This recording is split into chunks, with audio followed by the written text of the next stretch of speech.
So there may be another Batman Arkham game heading our way this year around Halloweenish time called Arkham Crisis. But can you guess who the rumoured villains are supposed to be? Answers in the comment section down below.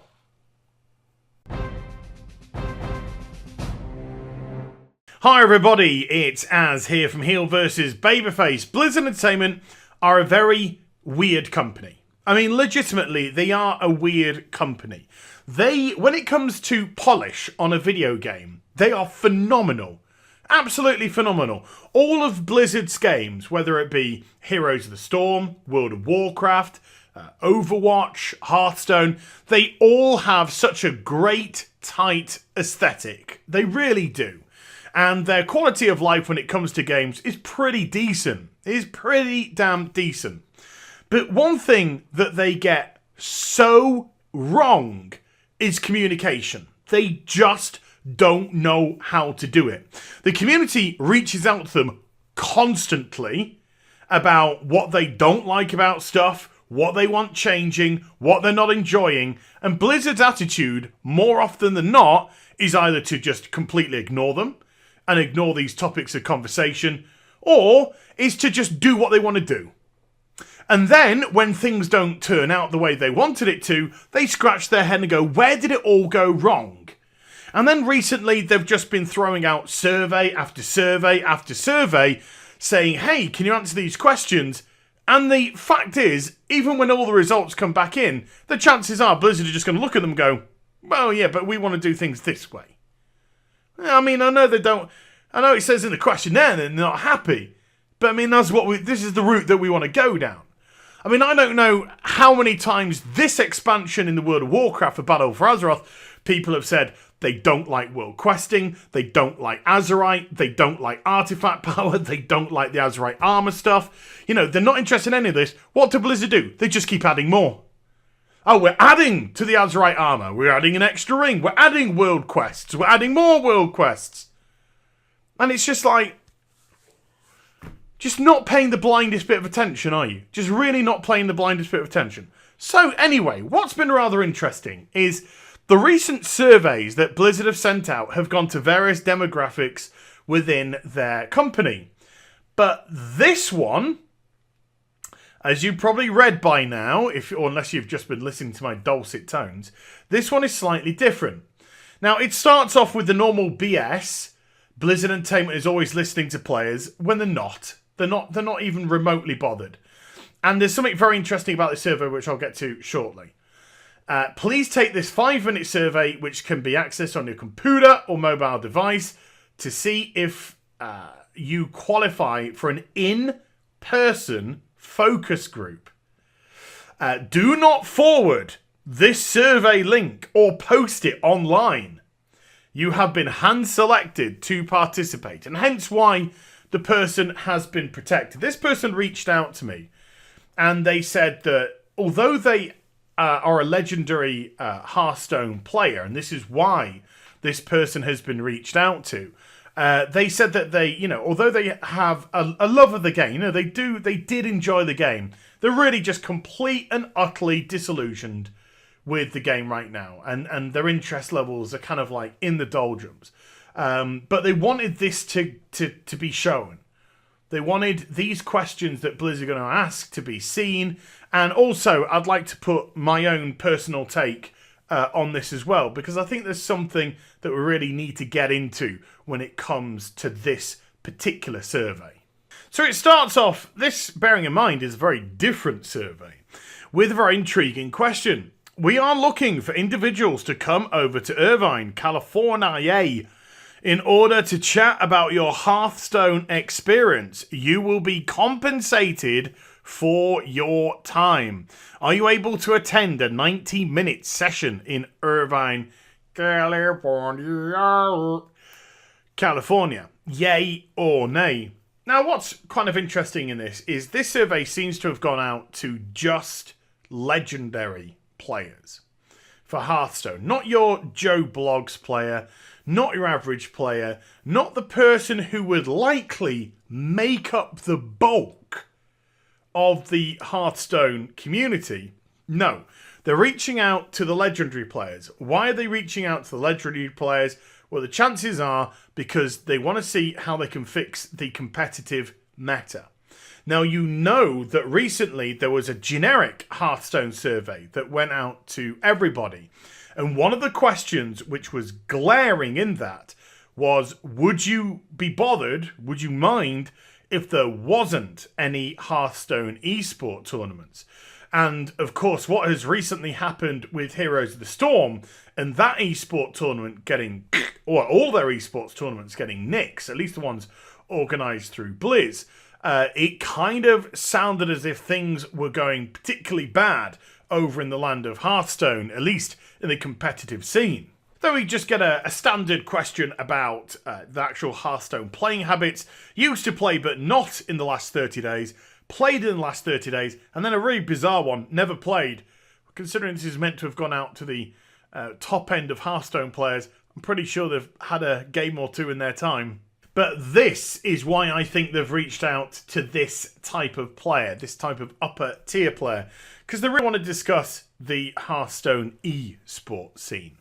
Now, it says, in 2018, did you watch any Blizzard-sponsored Hearthstone tournaments such as Hearthstone Championship Tour, HCT, and Hearthstone Global Games, HGG? Now, the next question asks, when it comes to the Hearthstone eSports, which teams come to mind? And then secondly, when it comes to the Hearthstone eSports, which players come to mind?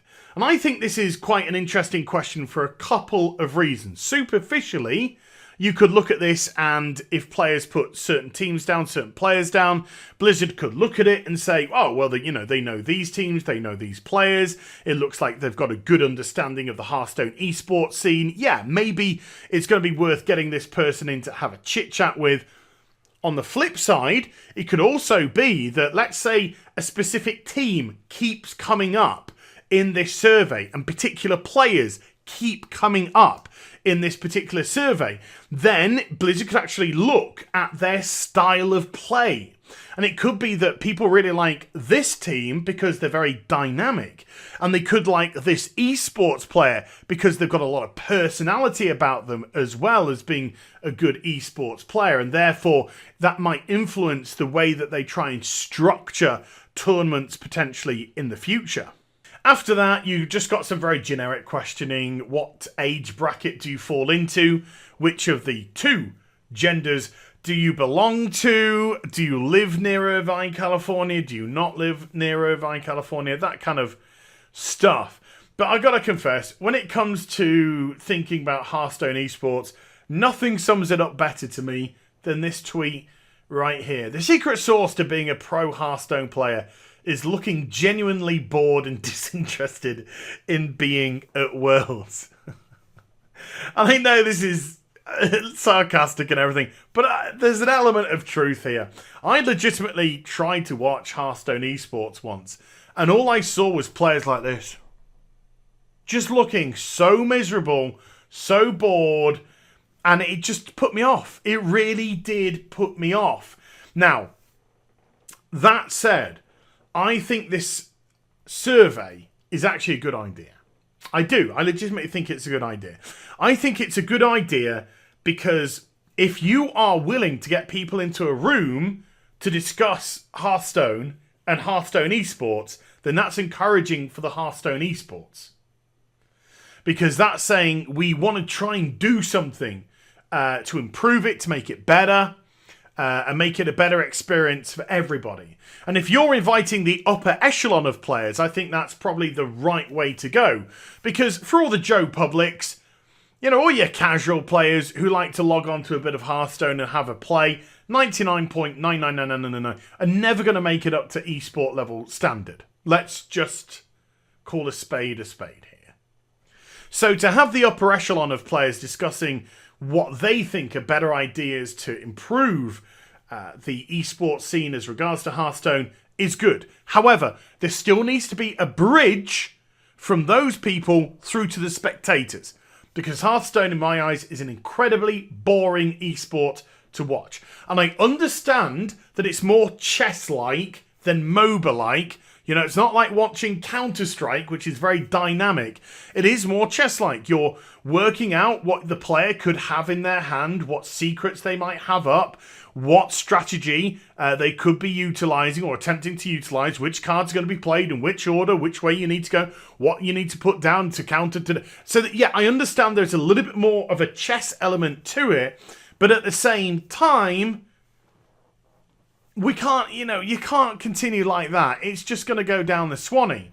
Now, it's not helped by the fact that Hearthstone themselves are doing everything they can to ruin the game by just constantly pumping out new expansions and new packs all the time and essentially outpricing people from the game, driving them away because to them, it's just too expensive. It's too expensive to get into now. There's too many new things which have come in. They feel so far behind the curve and they're never going to be able to earn enough gold because of the cap which is placed on gold generation every day.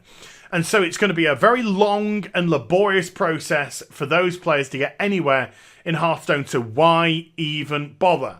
So there has to be an intrinsic change in philosophy right at the back end of Hearthstone if they want to attract new players to the game, because as we already know, money is down.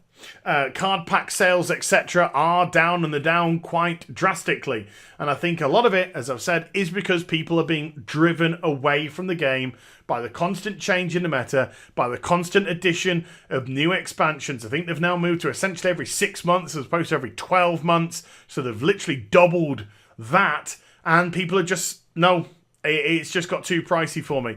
And I myself, I had one last big concerted push about a year, 18 months ago or so, and I got to third. I got to rank 3, never quite made it to legendary, but I got to rank 3, and that was it. That was kind of like my swan song. It was like, well done. Okay, the best I've done in Hearthstone is rank 3. Well done, me. That's it. I'm out. Because I just didn't want to constantly buy the expansions. I felt as if I was so far behind anyway when it came to the packs and the meta and all that kind of stuff. I literally just scrapped everything that I didn't need to make some cards up, to get some sort of meta together and have a go at that. And then, of course, just get completely done over by Pirate Warrior at the time, which was just eating everything up. So, in all honesty, I think the survey's a good idea. Like I said, the person that sent this through to me, they said they do have a fondness for the game, but they're so disillusioned with the game right now, with the meta and everything like that. But if they do get invited across, if this person does get invited across, at least they'll have a voice to hopefully put forward some ideas about where this scene can go. And as I said, I think it's a positive move because it shows that Blizzard, unlike Heroes of the Storm, have not yet given up on Hearthstone eSports. Maybe as a result of this summit, they might. But right now, it looks like they're willing to give it a crack or two. So I hope you enjoyed the vid. If you did, do get a thumbs up and also subscribe to the channel. Follow me on social media and Twitch for live streaming links. They're in the description box down below. And I'll be back with some more stuff very soon. You take care. Bye for now.